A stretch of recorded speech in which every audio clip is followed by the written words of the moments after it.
Live from Denver, this is Colorado's own Channel 2 News at 7. Breaking news first at 7. Former First Lady Barbara Bush has passed away at the age of 92. News of her passing coming in just about an hour ago. She is survived by her husband of 73 years, President George H.W. Bush. We'll have more reaction for you at 7:30.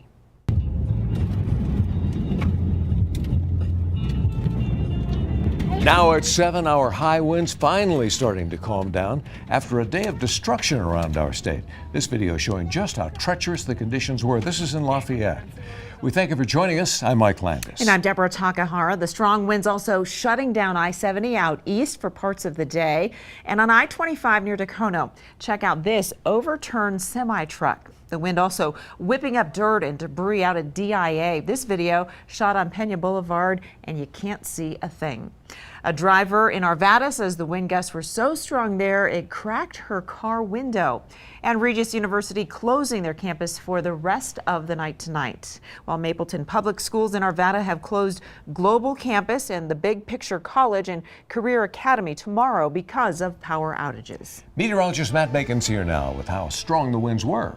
Up to about 90 miles an hour today. Just incredible strong winds over the eastern plains. All of these alerts, you can find a full breakdown county by county at kwgn.com, but they're all tied to wind. So fire danger, high wind warnings, dust storm warnings, and they continue throughout the evening hours and maybe back for some sections of Colorado tomorrow. Denver, we still have some active alerts out there too, although our wind is starting to get a little bit quieter. 40-mile-per-hour wind gusts now in Denver, much stronger over the eastern plains, but all of these numbers, all of these wind gusts you see here, much lower than what we had earlier today. Like Boulder, 83 miles an hour. Kiowa, 62 miles an hour. Within the next half hour, I'll update this list and show you the peak that we can find now that those peaks are past. The wind is starting to calm down. Futurecast shows you that throughout this evening. So evening, early overnight, the winds begin to calm. They push off over the east. Still gusty tomorrow morning over the eastern plains around Fort Collins, Greeley, potentially too. But by tomorrow afternoon into the evening, most of those strong winds are well east of us. We'll have a breeze tomorrow, but nothing like what we felt today. Coming in with this wind, there are some rain showers across the northeastern corner of the state and snow throughout the high country. Let me take you to the high country.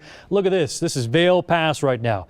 That is a Colorado contrast. From dust storms and fire danger on the plains to that snow in the high country. A couple of flurries in the west metro areas like Boulder will be possible this evening. It's the wind. Biggest issue. We don't need moisture right now. We need to patch up the holes. Let's send it out to Greg Nieto. He has more on the damage felt downtown. Greg? Yeah, Matt, you know, the big story downtown was that portion of a roof falling onto a truck here at 14th and Curtis. We've actually gone 23 floors above that accident or wind whipped accident to give you some perspective here. I'm going to take you outside again. It's pretty quiet in here, right? Listen to the wind. Big difference going from the quiet to Mother Nature. The accident caused by the wind, you can see the roof over there where it was blowing off the top.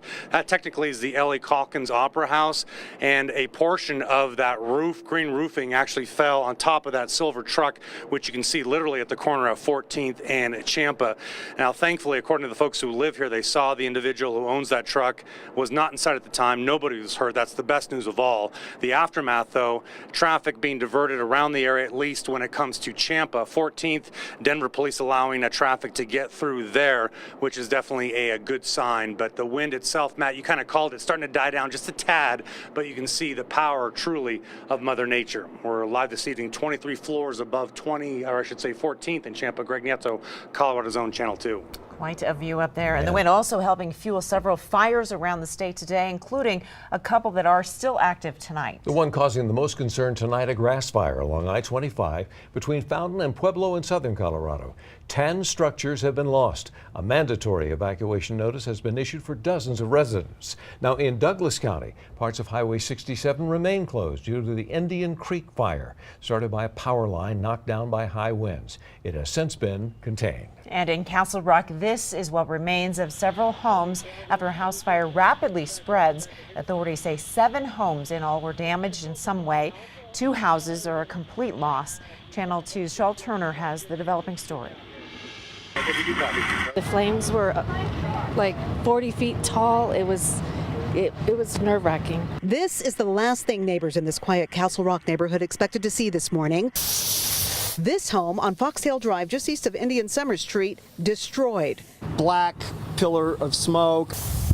Firefighters say high winds carried embers next door. This home also destroyed. When you know somebody's taking a hit and it could jump and it could do what it wants to do, it's disconcerting.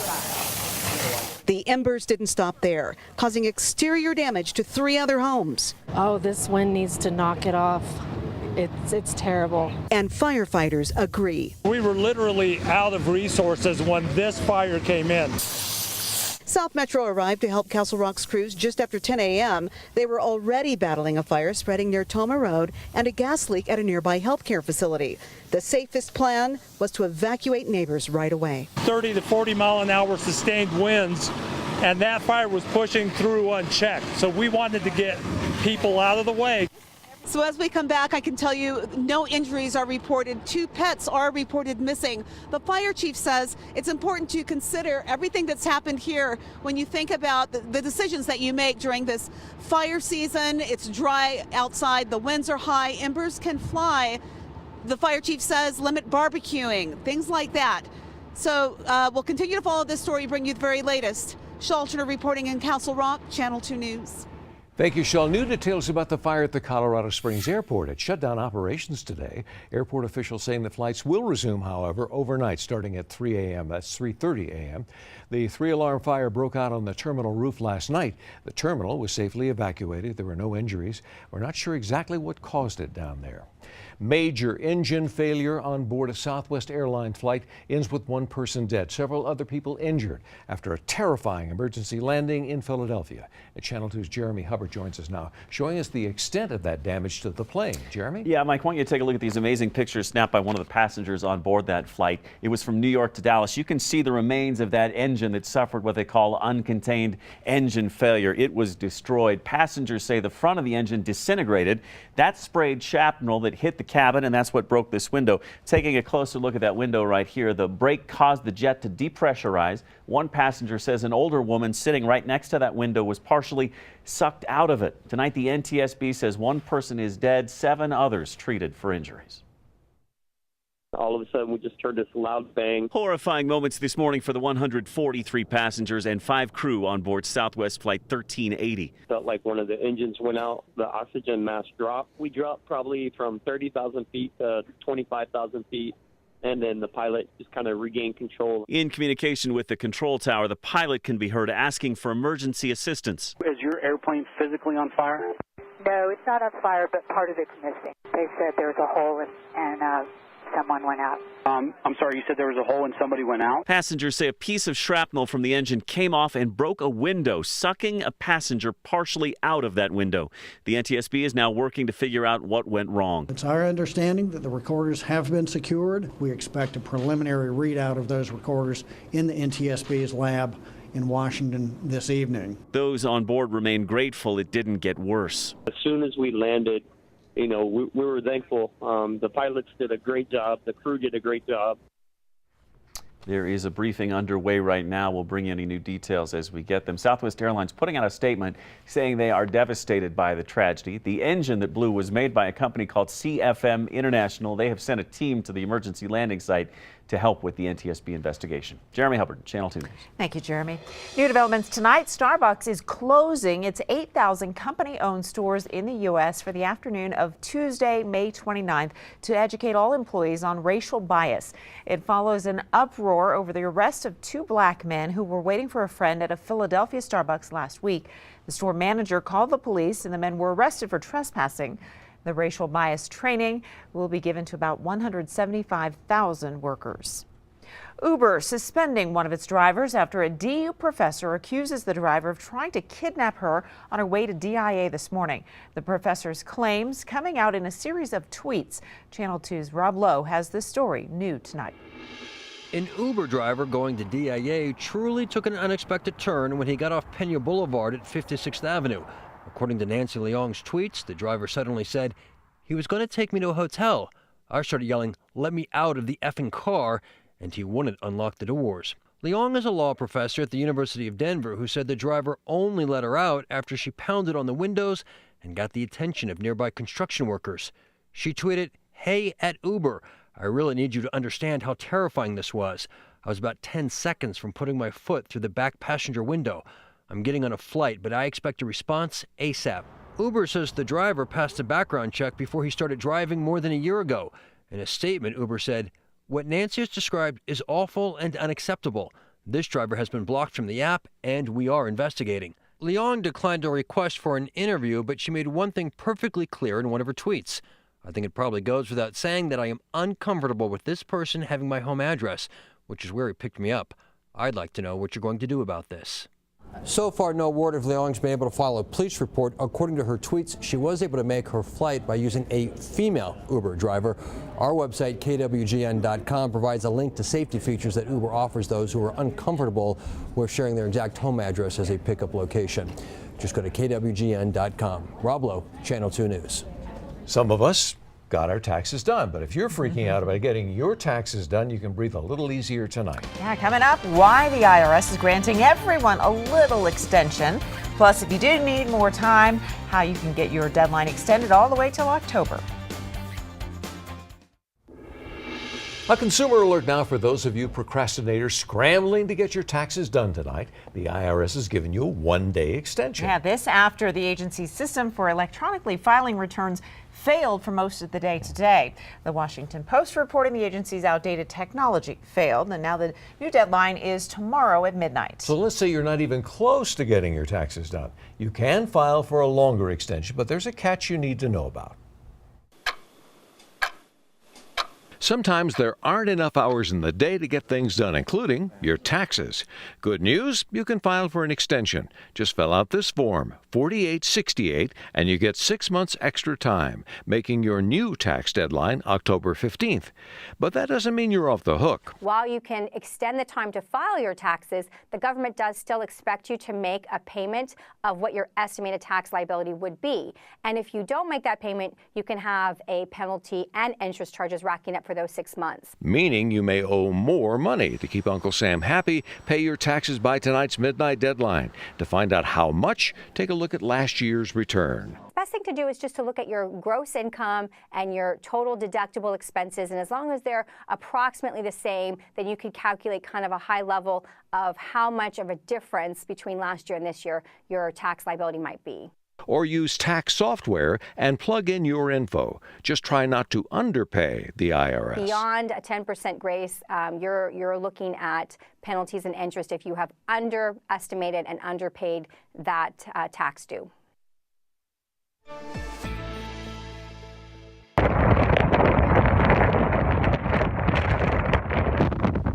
That is a bad hair day. That's not one can of hairspray. That's like, I give up. No hairspray, no run today. What app did you use to create this? Oh, man. That was my backyard app. There's not enough hairspray in the world for that. Nope, I stepped outside to take the dog for a walk and decided that wasn't going to happen today.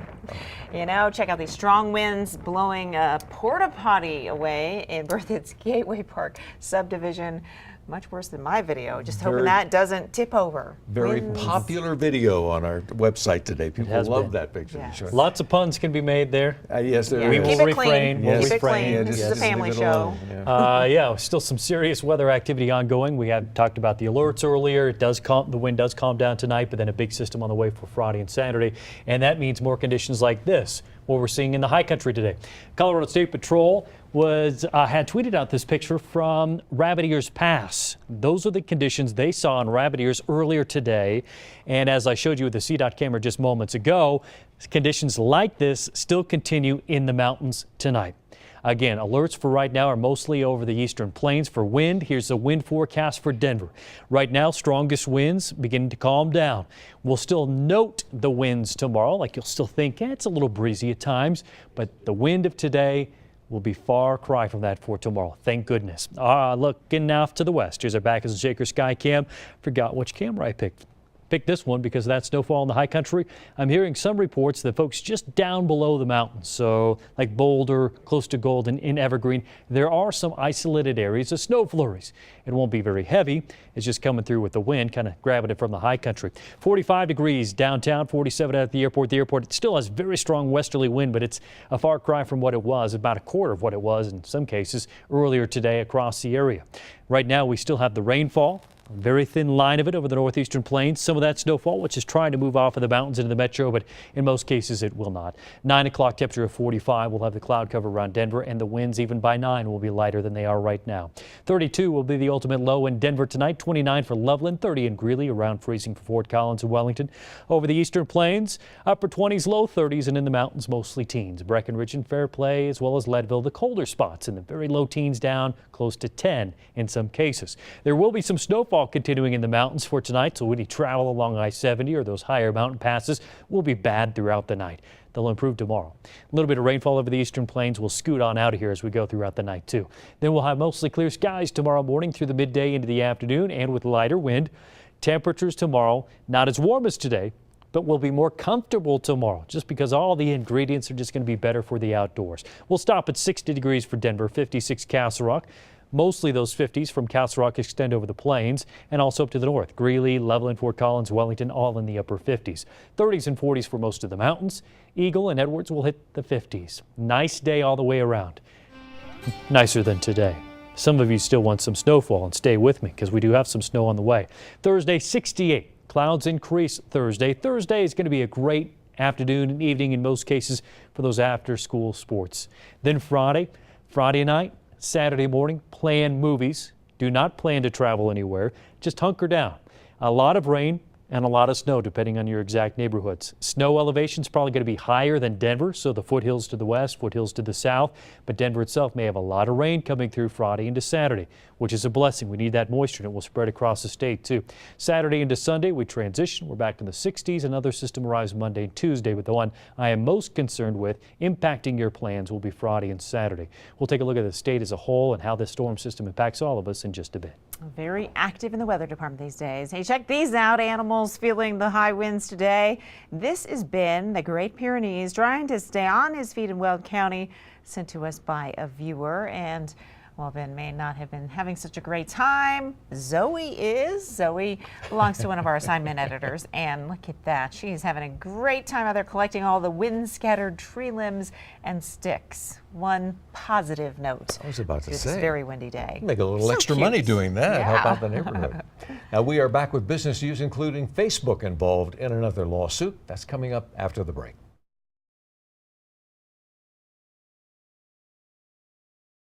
Flames burst into the air, torching an unfinished apartment complex in downtown Denver. Firefighters rushed to put it out quickly. One person is dead, another still missing. Now an investigation is underway, and we're getting answers. Special live coverage from the scene, multiple crews covering all angles. Channel 2 News at 7 starts right now. Live from Denver, this is Colorado's own Channel 2 News at 7. We begin with breaking news first at 7. Just getting word of a bad crash at US 36 and 104th in Westminster. We don't have any details about what happened or if there are any injuries. We do know firefighters are on the scene, as well as police officers, and traffic in that area is tied up. We'll get you more information just as soon as we know it. We need to start evacuating some of these buildings. A massive inferno in the heart of Denver, seen and felt from miles away. It was so hot when we stepped onto our balcony, like it burned our faces. It started cracking our windows. The heat was so significant that fires where the cars caught fire and then other cars melted windshields. Tonight, we're learning more about the construction site and how people saved their own lives. This guy jumps out of the window. One person dead, another still missing tonight in this massive construction site fire. Thanks for joining us here at 7. I'm Deborah Takahara. And I'm Mike Bars. You can check out these incredible videos of the scene out there. This was at 18th and Emerson in Denver's Capitol Hill neighborhood. It broke out just after noon today. Yeah, and these viewer videos are just incredible, showing every angle of that fire. And just in the last hour, we have also gotten these amazing photos sent to us by Denver Love on Twitter. She says her dad was out for his daily walk shock when he saw the fire and snapped these photos. And tonight we've got team coverage of the fire cleanup and the investigation. Our Erica Gonzalez live on the scene right now. Erica? Yeah, Mike, Deb, it's been about 7 hours since that deadly construction fire completely engulfed that construction site. You can see what remains of the building just over my shoulder here. That fire so intense that at times there were construction workers who jumped out of the second and third floor of that building just to escape that fire. And I just got off the phone with the spokesperson for the Denver Fire Department. He told me what's happening right now is they are working to remove 7 feet of water. That's how he described it. That's the water that was used to put out that fire. He says the whole process could take anywhere from 2 to 3 hours. Once that's done, then crews will be able to return, continue the investigation, to continue the search for that one person who is unaccounted for tonight. I'm also told that fire crews are out here rehydrating, refueling for what I'm sure will be a very long night. I'm also seeing police officers out here. We have Excel crews out here who are restoring power that was interrupted as a result of that fire. We have so much to get to tonight. I'm going to start off with Zora Stevenson, who's been out on the scene for hours. She has more on how this deadly fire unfolded. Zora? Well, Erica, one person found dead inside the burned building behind me. We still don't have a lot of details. We're told that it's believed to be a construction worker that was found dead inside the building. Still a heavy presence here out tonight as crews monitor this scene. Once the blaze started, it seemed pretty out of control. It escalated quickly. I heard a bunch of loud bangs. Smoke seen for miles, flames fumed the air, and the heat felt by anyone nearby. Nothing like that ever in my life. This construction site and future apartment complex now gone. Workers jumped from 2 and 3 stories to try to escape. Employees nearby forced to run. I heard a bunch of loud bangs. We ran out the front door, and that's when we just saw the flames, and basically we just ran from the heat and prayed for everybody that was in there. The aftermath leaves 6 people injured, including one person in critical condition, a firefighter treated for burns. Anytime we have a large fire like this, there's always the possibility that there could be significant injuries or death. Anytime you have a construction site that has exposed wood, we all know what wood can do when it's heated up. And we had multiple floors of wood that were being exposed to the fire. No word on what caused all this. The blaze was so massive, though, dozens of cars melted from all the heat. Embers and ashes caused 6 other buildings to have flames at one point. Thankfully, nothing like this one, though. It was ridiculous. You see, this blaze will eventually go out, but the burns felt both physically and mentally will take a while to heal. Now back out here live, crews still inside this burned building, which is now a total loss. One person is still missing tonight. This is a deadly fire. Multiple injuries, one person in critical condition, a firefighter taken to the hospital for burns, and of course the one person that was found dead, and tonight still one person missing. This story continues to develop. Erica, back to you. All right, Zora, thank you very much. Now, I do have some updates. If you're passing through this area tonight, 19th Avenue and Ogden to Clarkson, including Park Avenue, remains closed for this investigation. Authorities here, they're advising that you use alternate routes. And I do want to give you another update. 18th Avenue has just reopened to traffic. Traffic is flowing there now. Residents living in the 1800th block of Emerson are also not allowed to access any buildings and are advised to go to the evacuation center instead. That has been set up at the St. Charles Recreation Center. The address 3777 North Lafayette Street. It will be open throughout the night. And just a few minutes ago, I was telling you about those construction workers who had to jump out of the second and third floor buildings to escape this fire. I'm going to send it over to Channel 2's Drew Engelbart. You spoke with witnesses who were on the scene. You actually spoke with some construction workers as well. What are they telling you tonight, Drew? The intensity of the flames matched the alarm in the streets as a building fire took hold of the uptown neighborhood in Denver. Yeah, I was in there and people just started yelling and stuff, and I was in the basement and I got out of there as quick as I could, and I don't know, it's scary. One construction worker badly injured after jumping for safety, while another trying to comprehend what was happening. Maybe 30 seconds, people started yelling, and pretty soon everything was in fire, and yeah, it went super fast, so hot. I heard at least 4 or 5 explosions. Firefighters and police officers controlling a hectic scene while residents in the area searched for a front row seat. That fire went up so quickly and that smoke was so intense. Across the street, you could feel the flames. Couldn't breathe, couldn't see, adrenaline was pumping. As firefighters battled the blaze for hours. They did a great job, though. We're lucky to have all of the EMS people come out and save us. Drew Engelbart, Channel 2 News. Yeah, a scary scene for a lot of people, Drew. Thank you very much. Now, the name of this building that was under construction was Emerson Place. It would have been a new housing development here in Denver. Of course, one of many that you see popping up all throughout Denver to keep up with the booming population here. I'm going to send it over to investigative reporter Chris Halsney. He's been digging into the owner of this property and the construction company. It's early on, but so far we've figured out that the construction company and other developers on this project at least have basic insurance and business licenses.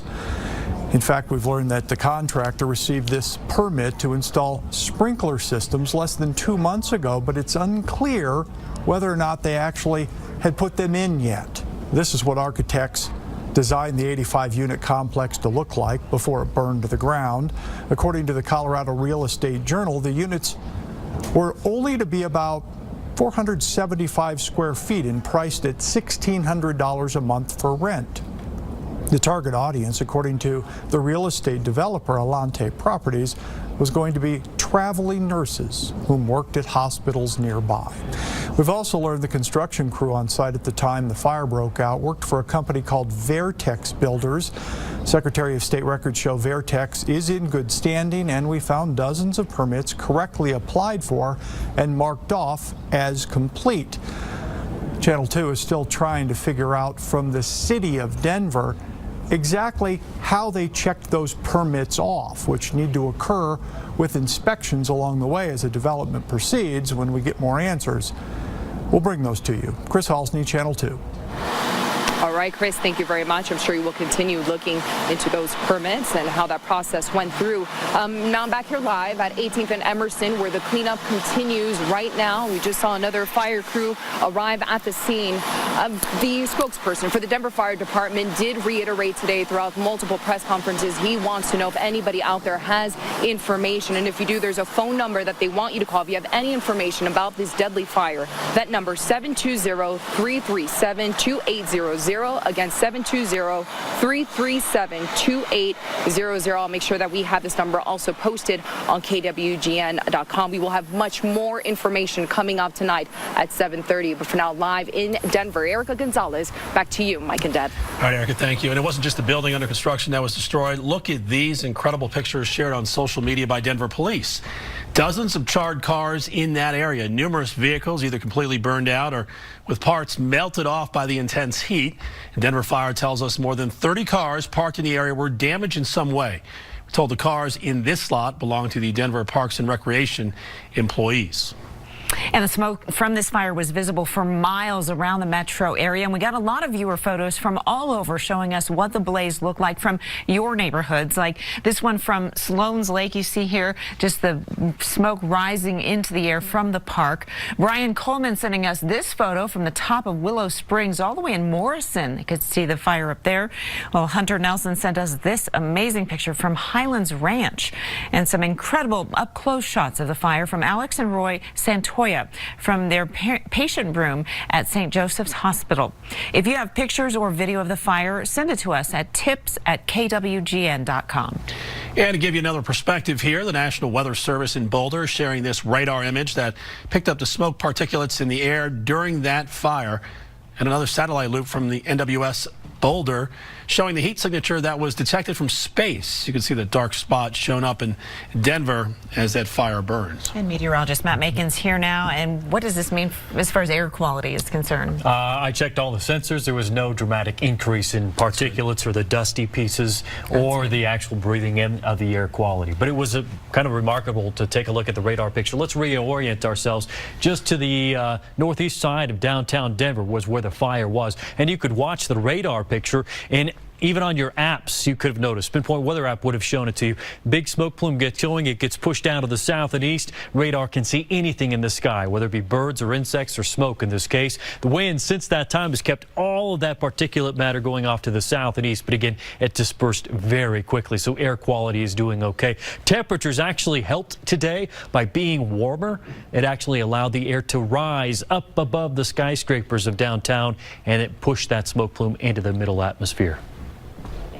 Well seen. Much more to come on Channel 2 News at 7 tonight. Up next, the winter wallop hitting the Northeast. Plus, as we had a break, more amazing photos from you of the 18th and Emerson fire. This picture taken by Patty Cordero. And this up-close view of the flames from Lorenzo Jimenez. Just keep sending those photos to tips@kwgn.com. Going on right now, the Northeast in the path of another nor'easter yet again. This is a live look now at Worcester, Massachusetts, and the snow is really coming down out there. Kind of miserable, especially compared to what we're dealing with here. Now, this is happening days after the same area was slammed by the so-called bomb cyclone. On this map, you can see that New York City has canceled and delayed hundreds of flights in the midst of this storm. Thousands are still without power from the first storm, and now millions are bracing for a new round of wind, rain, snow, and coastal flooding. Omar Jimenez is in Worcester talking and tracking with those conditions.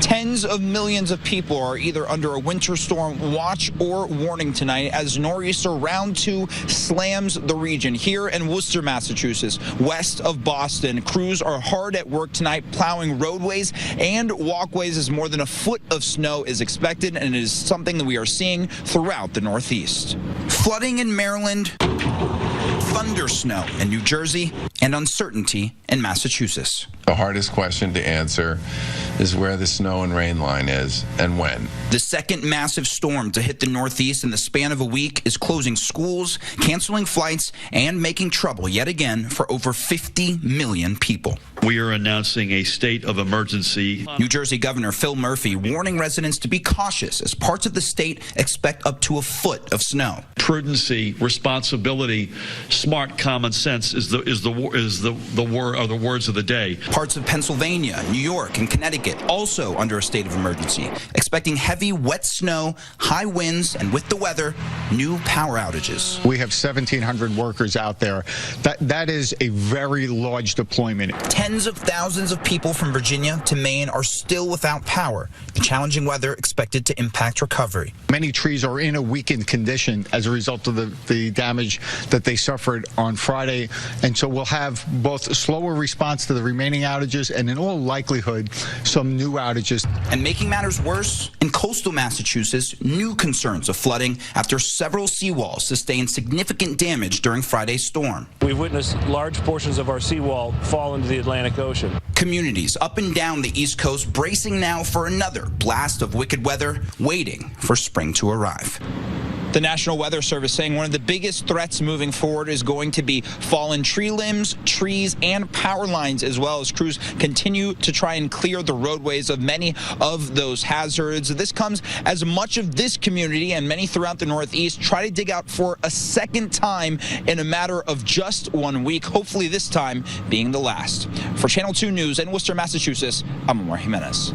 He's having trouble even blinking his eyes out when there. when they get that weather out there, especially around Virginia and like Delaware and places like that, they don't know how to handle it because they just don't have the tools to really clean it all off. Plus the cold, the cold there is cold. Freezes it's not like a winter storm here. There is a huge difference in that humidity. Right along the coastline, it is piercingly cold sometimes. Let's take a look at the vantage point of the storm system, and with Futurecast we'll show you the progression of that storm throughout the night tonight as it skirts up the northeastern coastline. You see it spinning there into eventually Canada as we head into about 24 hours from right now. Then conditions will be clearing around the northeastern coastline around Boston, but the wind incredibly strong. Here's the center of the storms tonight.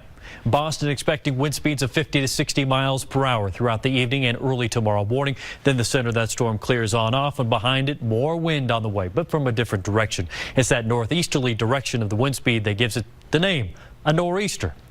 Around home, different, much quieter on the winds and quieter weather too. The Backus and Shaker Sky Cam, clear skies out there. 44 downtown, 33 out at the airport. We have some very high, thin clouds. If you're looking down to the south or over the high country, you'll see some high, thin clouds cover. It's going to kind of thin out some of the stars and the moon here briefly throughout this evening. You'll see a little bit of that cloud cover shown to you here, kind of the grayish white shades on the map. Doesn't last very long throughout the day. Tomorrow, those high clouds do decrease. For the mountainous areas, it means the highest elevations may have a little bit of snowfall, but down here in the city, a beautiful day on the way tomorrow. Temperature tonight of 27 in Denver, 22 in Greeley, 25 in Levelland, teens in the high country, and middle 20s over the eastern plains. Hour by hour for Denver tomorrow, we start off in the 20s, which is almost 10 degrees warmer than we were this morning, so already warmer for your morning. 55 degrees by 11. We'll hit those low to mid 60s for the later day. 66 officially downtown. That's going to be great. 63 around Yuma, 64 in Grover to Wellington, Fort Collins into Loveland, 63 in Boulder. Too warm in the high country. 30s, 40s, and 50s. We're melting off our snowpack. Plenty of 60s over the plains. We'll continue into Friday as well. And speaking of which, here's your weekly planner. So Denver tomorrow, 63, 66 on Friday. If you have some kiddos that are a little rambunctious, you want to get them out, the zoo day would be a good one for Friday. Saturday, late in the day, clouds increase and a temperature of about 55. Don't forget to change your clocks. We spring forward Saturday, so while you're adjusting your clock late Saturday evening before bed, you might start to see some rain or even snowfall, albeit the chance is pretty low here around the metro area. Sunday, we're looking for a high of about 47. Travel impacts for your mountainous areas this weekend. If you're going skiing or just enjoying the high country, there will be some impact, but really west of the metro area, west of Boulder, west of Fort Collins, you have to get into the elevations to find the impactful snowfall totals. But with that said, we're implying heavier snowfall in the mountains, and that certainly will be the case on Saturday. Sunday, 44, partly cloudy skies, nice looking weekend even there in the high country. But again, around here in the metro, I think Friday would be my pick day to be outside. And Deb, you've been running a lot. No complaints. I should have waited till Friday. Today was a little windy. Well, you can repeat yourself. Why not? No. Go ahead. Well, McDonald's franchises across the nation serving up a message tomorrow. Don't be surprised if you start seeing a number of golden arches upside down at different restaurants. What it all means up next in your business news. All right, checking your business news tonight. A quick look at Wall Street. The Dow closes down 83 points, but did recover from steep losses following the resignation of top White House economic advisor Gary Cohn. Cohn resigned yesterday after disagreements with the president on President Trump's decision to impose tariffs on steel and aluminum imports. Amazon working to help Medicaid recipients by reducing the price of its Prime membership to just $5.99 a month. Now, to qualify for the Medicaid account, or for that discount rather, customers must have a valid Medicaid card or electronic benefits transfer. There are several Amazon Prime plans to choose from, such as Prime membership for students that only cost $6.49 per month. International Women's Day is tomorrow, and this is how McDonald's and the franchise in Linwood, California is recognizing the event. Pretty cool. They have flipped the golden arches upside down to make a W, right? There are about 100 other McDonald's restaurants around the country that will sport flipped arches on Thursday. All of them are owned by female operators. Pretty cool. Spanish retailer Zara announcing its first Mile High location coming to the Cherry Creek Mall. The so-called fast fashion company making the announcement this week. And there's still no exact opening date, but we do know it will happen later this year. For those unfamiliar, Zara is similar to H&M. And Coca-Cola planning to introduce its first ever alcoholic drink in Japan. It will be a spin-off of a popular alcoholic drink there called Chuhai, which is made with sparkling water. Unfortunately, Coca-Cola says it does not plan to bring the drink to the U.S. and does not have a rollout date for the new drink in Japan just yet. Yeah, I think it'd be a little confusing here, wouldn't it? Yeah. The next half hour of Channel 2 News at 7. We're taking you back out live to the scene of the fire, cleanup, and the investigation at 18th and Emerson. Take a look at what's left of that construction site tonight. Still somewhat of an active scene. Live look as firefighters continue to sort through that rubble. And we want to show you more amazing viewer photos. Take a look at this picture of the intense flames and smoke rising from the building there. Both of these pictures taken very close to the scene. If you have pictures or video of the blaze, send them to us at tips@kwgn.com. We'll be right back. This is Colorado's own Channel 2 News at 7:30. This is going to be a very in-depth and comprehensive investigation, and we're not going to have the answers today. We're not going to have them tomorrow. One person dead, one person missing after a fire rips through an unfinished apartment complex here in downtown Denver. Construction crews jumping for their lives to escape that fire. About 100 firefighters joining the forces to battle that deadly blaze. And this is what that building looks like tonight. A little dark out there, but nothing but charred rubble left in the area. Firefighters still combing through the scene. Thank you for staying with us here at 7:30. I'm Mike Bars. And I'm Deborah Takahara. We've been on the massive fire in North Capitol Hill in Denver since it broke out this afternoon. And tonight, our Erica Gonzalez is live on the scene at 18th and Emerson. Still pretty active out there with team coverage. Erica? Yeah, Mike, Deb, the newest piece of information that we have right now is that crews are actively working to remove 7 feet of water from that building of where that fire occurred. And once they're able to remove that water that they used to put out that blaze, then they can continue the search for that one person who was unaccounted for and continue their investigation. Now, this fire did break out just before noon. Firefighters say that this fire produced an intense amount of heat, and sparks and embers started new fires. And on the roofs of buildings nearby, 5 nearby buildings also caught fire at some point. More than 30 cars were damaged or destroyed by the heat, some even 400 feet away. One person is dead, another person is missing. One person is in critical condition, and a firefighter sustained minor injuries. Channel 2's Dan DeRue has more details on what he saw. Rolling up to the scene, we quickly realized this was not your ordinary structure fire. We parked our news truck at 18th and Clarkson just as Denver Fire and Denver Police arrived. The first thing we noticed was the heat, the unbearable heat, even from across the street. Burning embers falling from the sky like little meteors directly on top of us. Denver Fire attacked the 3-alarm blaze from all angles. We counted 6 ladder trucks on scene. Nearby buildings were scorched and doused with thousands of gallons of water to prevent further damage. A construction worker said it all started from a cigarette break. Dan DeRue, Channel 2 News. Yeah, it was quite the scene out there. Dan, thank you so much for painting that picture for us. Now, we got a lot of incredible video from our crews who were out here all day, but also for some of our viewers, we want to show you some of them. This one right here, this one was sent to us from Dan Sandoval. He took this video as he approached the scene, and you can see those bright flames shooting out from the building. And then there's this amazing video. This one was sent to us from Wayne Skomaker. He says that he heard people shouting for help, so he stopped filming, kicked down the fence, and pulled the man out. And then this one is from Rogelio Santoya. He caught the fire from his patient room at St. Joseph's Hospital that is nearby. Now, all these viewers, they were able to shoot all this dramatic video because this is a very busy part of Denver. We are in the North Capitol Hill portion of the neighborhood of Denver. And Kristen Hobrick, she spoke to several of the witnesses who filmed some of these shots. She has more, and she continues our team coverage.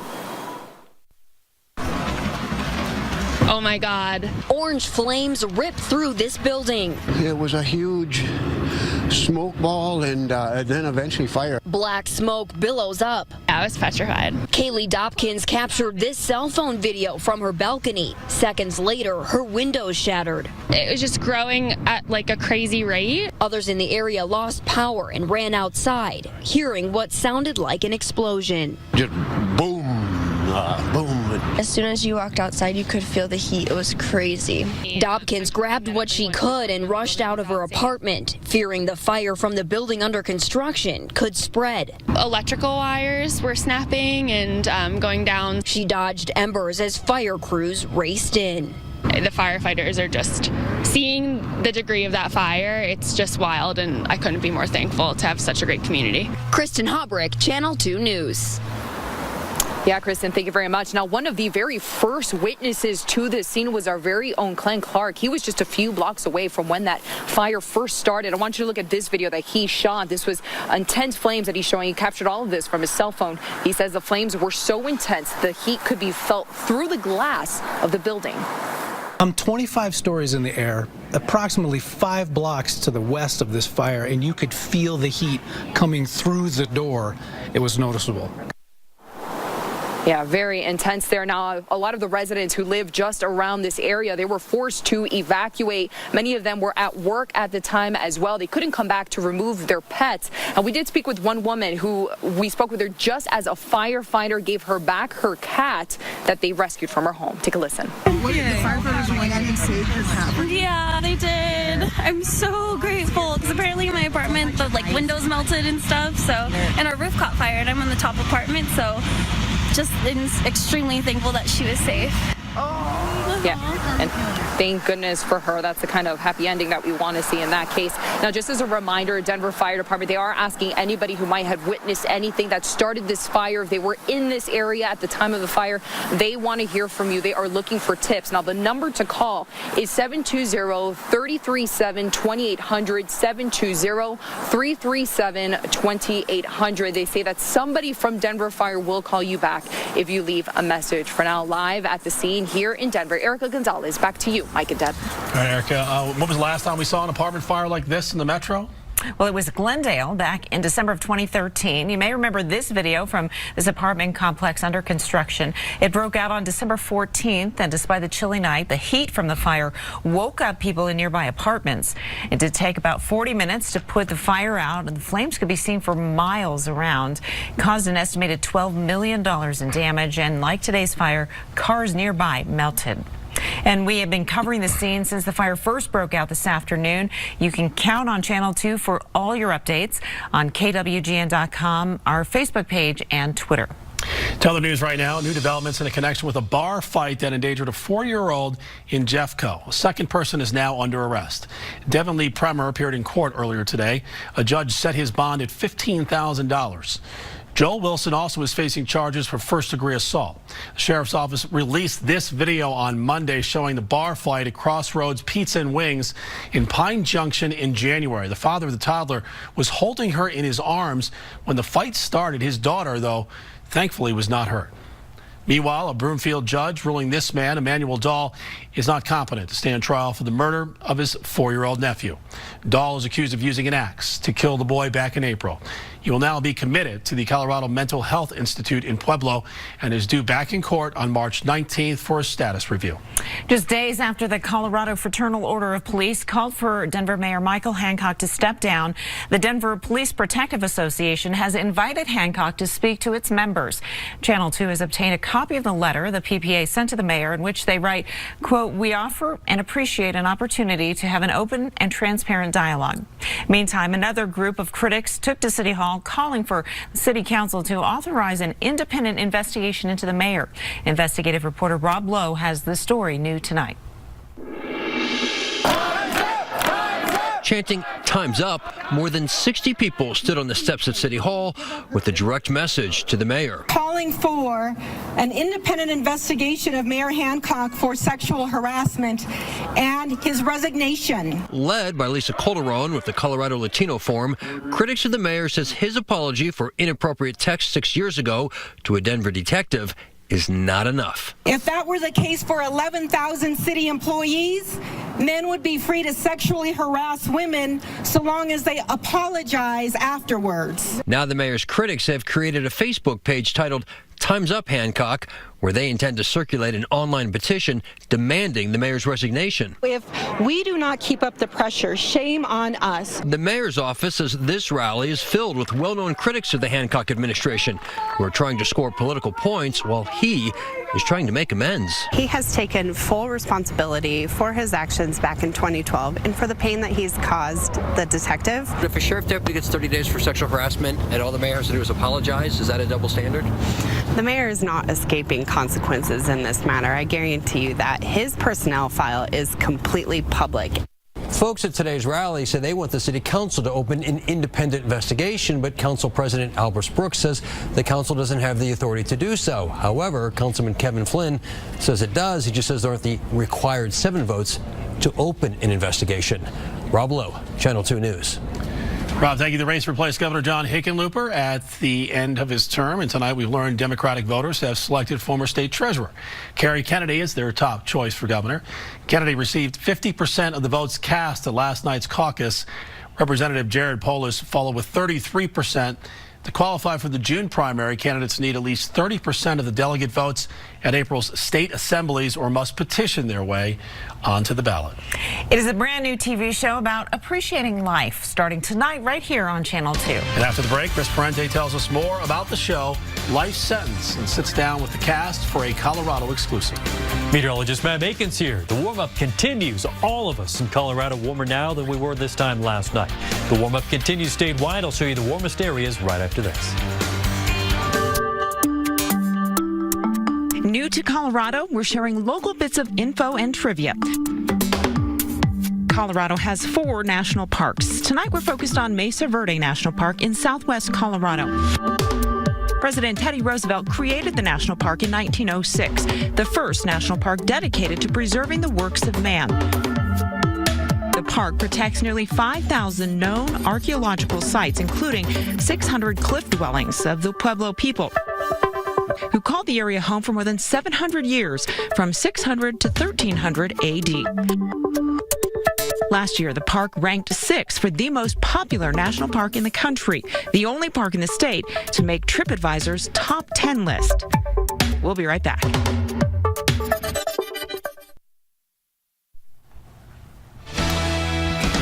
And back to our breaking news. New video just into our newsroom shows the fire at the construction site in North Capitol Hill here in Denver. This is a new angle which shows the flames shooting out of one of the windows of the building just before the whole thing went up in flames at 18th and Emerson. Such a scary situation. Check out this video, time-lapse video from our roof cameras on top of the Amoco building. You can see it starts with big flames, and as time goes on, firefighters get the upper hand on it with their water hoses, and then eventually the flames go down and white smoke fills the air. All right, now to a new show debuting tonight here on the CW. It's called Life Sentence, and Chris Parente got the Colorado exclusive with the cast and joins us now with your entertainment dish. Hey kids, good to see you tonight. And while I love this show, boy, oh boy, the hits keep on coming. Later on, after the news, it's a brand new CW series. Let me guess. It is Life Sentence, all about a young lady who thinks she's dying. So she starts her whole life anew, bucket list, live each day like it's the last. Then she's told, wait a minute, your cancer's in remission. The show stars Lucy Hale. We got the Colorado exclusive, and our producer sat down with her, and turns out the theme of this show and this character actually inspired Lucy in real life. I know it's cliche to say, like, oh my gosh, like she makes me want to be a better person, but she does. Whether you're sick or not, people get stuck in this, like, unhappy way of living, and that's so sad to me because there's so much to be happy about. I jump to conclusions very easily, and sometimes not always sometimes it's negative. She pushes me to, like, step outside of my comfort zone a little more, do things that scare me. I love it. And the show is getting great buzz. A reminder, after the news in a couple of minutes, it's Riverdale, an awesome series. And after Riverdale comes Life Sentence. Give it a try tonight. You're going to love it. Let's do our celebrity tweet of the evening. Now, this tweet is from a couple of days ago, but it was the last picture she posted. And I think it's a great photo. Take a little look-see. Here's Lucy Hale saying, this is how excited I am about Life Sentence. And look at her on the back of her Vespa waving. Life is good for her. I don't look quite as glamorous on my Schwinn, but still good for her. I'm on Twitter all night long. I'd love to hear from you. And I'd love it even more if tomorrow morning at 10 a.m., take that remote, flip it over to Fox 31 at 10 a.m. for the Everyday Show. 2 Italians host the show, Kathy J and myself. But who's the better Italian? We're going to make Italian cheese on the show tomorrow and show you how you could do it at home. And we'll find out, hey, who's the real Italian tomorrow at 10 on the Everyday Show. We will see you then. It's me. Now, Colorado's most accurate forecast with meteorologist Matt Makins. Starting off on a quiet night across the city. Backus and Shaker sky cam there. 43 degrees downtown, only 33 degrees at the airport. So quite a temperature span across the city right now. Not much wind out there. There's a pocket or two, but if you hit a little bit of wind, it's not going to last long for you tonight. Temperatures will be Cooling off to about 8 in Gunnison, 7 in Alamosa, so there's some cold areas, but on the plains, teens and 20s, not bad. Denver at 24 degrees. I'm watching a little bit of a storm system. It's actually more of a flow of clouds than an actual storm system, and that cloud cover is going to move over southwestern Colorado. And at the highest elevations where the clouds meet the peaks, there could be a little bit of snowfall, but around Denver, Fort Collins, Greeley, we'll just see some of those thin high clouds for about the next 12, 18 hours or so, and then we'll clear the sky out for tomorrow afternoon. Not the amount of snowfall the mountains need. It's just a teaser this time. As we head into the weekend, better snow arrives in the mountains and a weather pattern change for Denver also. Early tomorrow morning, middle 20s, 36 at 9 o'clock. As you head toward 11 a.m., 55, 59 by noon, and we'll meet those 60s again for tomorrow. We'll make it a twofer. Tomorrow and Friday will be in the 60s. Warmest area of the state will be the southeastern corner, closing in on 70 degrees, which you folks will be into the 70s by Friday. 63 again for Denver. Compare that to only 42 in Dillon. It's tomorrow's cool spot, along with Telluride at 41. Steamboat Springs 46 from Craig to Meeker in the low to mid 50s. Around the northern front range, Lyons 63, Milliken 65, Meade 64, Erie 64, 66 for North Glen. Denver Metro itself looking at mostly middle 60s. 63 at the airport, warmer downtown at 66, 64 degrees off into Lakewood, and 62 for Morrison. 50s will hang on to Jefferson County, but 60s for most of Douglas County, 62 around Castle Pines, Roxborough Park at 63. Elizabeth and Elbert stop in the upper 50s, but you'll be in the 60s by Friday. That's when Denver's another 3 degrees warmer. Friday's going to be a great day to enjoy the outdoors, whether it be the park, going to the zoo. If you need a note for school or work, just ask me. I'll have Dave Frazier fill it out for you. Should be fine. I don't see an issue there. Saturday, Sunday, we'll have chances for rain and snow, albeit the chances are quite low. Do keep in mind that Saturday, though, that's when we spring forward with the little kiddos. Rude awakening Sunday and Monday morning probably. Monday into Tuesday, another system will arrive into Tuesday with a slight chance of more snowfall, but pretty warm across the board and sadly dry in most cases for the Denver area and the eastern plains. Here's a look at the mountain area planning forecast. Will be in the upper 40s Thursday and Friday. Saturday into Sunday, even Monday, on and off chances for rain and snow. Best chance will be on Saturday. Going Monday into Tuesday, we're looking at temperatures to kind of rebound a little bit, getting back to the upper 40s and low 50s. I want to encourage you guys to join Chris Tomer in the mornings. He does a great job with, of course, mountain weather, but he always talks about the snowpack numbers. And sadly, what he and I were most recently chatting about is the decline from snowpack. We're down to about 68% of average now. Oh, really? In a month when normally we see that curve go the other way. Could use some snow. Yep, sure usually could. Get it around this time as well. Thanks, Matt. Coming up next is sports. It's tourney time in college basketball. How the CU Buffs proved to be too tough for Arizona State today. Sports director Nick Griffith up next to tell you which team Colorado will play next. Now, Channel 2 Sports with Nick Griffith.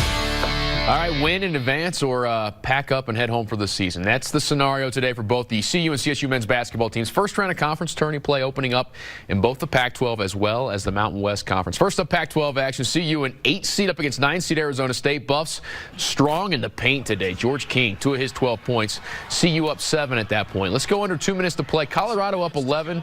Lazar Nikolic lobbing it up to Tyler Bay, going up and slamming down. Buffs up 13. Final seconds.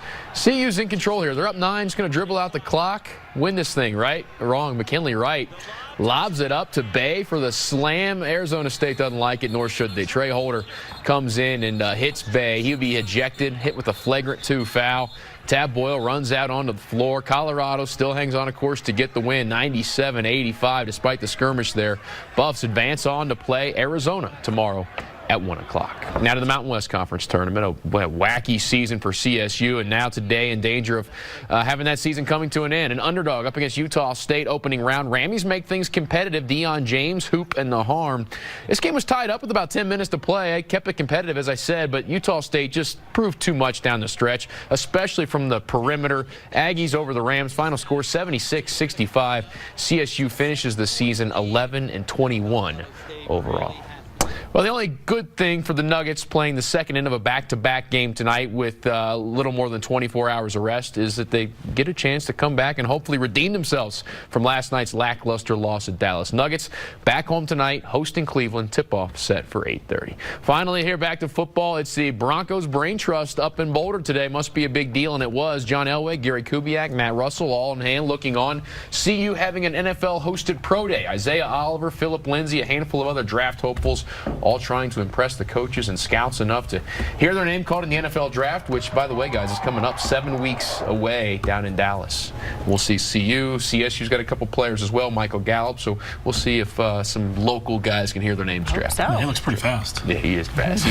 Big time. Big time. That's impressive. Yeah. Thanks, Nick. And we're going to be back on our news partner, Fox 31 News at 9 and 10 for the very latest on that massive construction site fire. We'll see you then.